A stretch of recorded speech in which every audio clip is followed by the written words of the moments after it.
கத்தரிக்காய் சாதம் எப்படி ரெடி பண்ணுறதுன்னு பார்க்கலாம். ஒரு கடாயில கடலைப்பருப்பு, உளுந்தம்பருப்பு, மல்லி, 4, 5 காஞ்ச மிளகாய், ஒரு கைப்பிடி அளவு தேங்காய் போட்டு நல்லா வறுத்து எடுத்துக்கோங்க. அதுக்கப்புறம் மிக்ஸி ஜாரில் போட்டு அரைச்சி வச்சுக்கலாம். ஒரு கடாயில கொஞ்சமாக எண்ணெய் ஊற்றி கடுகு, உளுந்து, கொஞ்சம் கருவேப்பிலை, 2 பச்சை மிளகாய் போட்டுக்கோங்க. நல்லா வதக்கிக்கோங்க. ஒரு கை நிறையா வேர்க்கடலை போட்டு நல்லா வதக்கிக்கோங்க.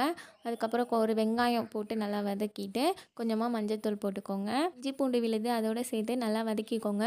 ஒரு 4, 5 கத்திரிக்காய் குட்டி குட்டியாக கட் பண்ணி அதோட சேர்த்துக்கோங்க. நல்லா வேக வச்சு எடுத்துக்கிடணும். அதோட கொஞ்சமாக புளி பேஸ்ட்டு சேர்த்து நல்லா வதக்கி எடுத்துக்கோங்க. ரெடி பண்ண பொடியை அதோட சேர்த்து நல்லா வதக்கி விட்டுக்கோங்க. நல்லா எண்ணெய் பிரிஞ்சு வர அளவுக்கு நல்லா வதக்கி விட்டுக்கோங்க. அதுக்கப்புறம் ஒரு குட்டி கடாயில் கொஞ்சமாக நெய் சேர்த்து அதோட கொஞ்சம் முந்திரி பருப்பு போட்டு நல்லா வதக்கிக்கோங்க. அதுக்கப்புறம் இதோட சேர்த்து கலந்து விட்டுக்கலாம். நல்லா கலந்து விட்டுக்கிறதுக்கப்புறம் ஒயிட் ரைஸ் போட்டு இது நல்லா கிளறி விட்டுக்கலாம். இது சூப்பராக இருக்கும். நீங்களும் ட்ரை பண்ணி பார்த்துட்டு மறக்காமல் கமெண்ட் பாக்ஸில் கமெண்ட் பண்ணுங்கள்.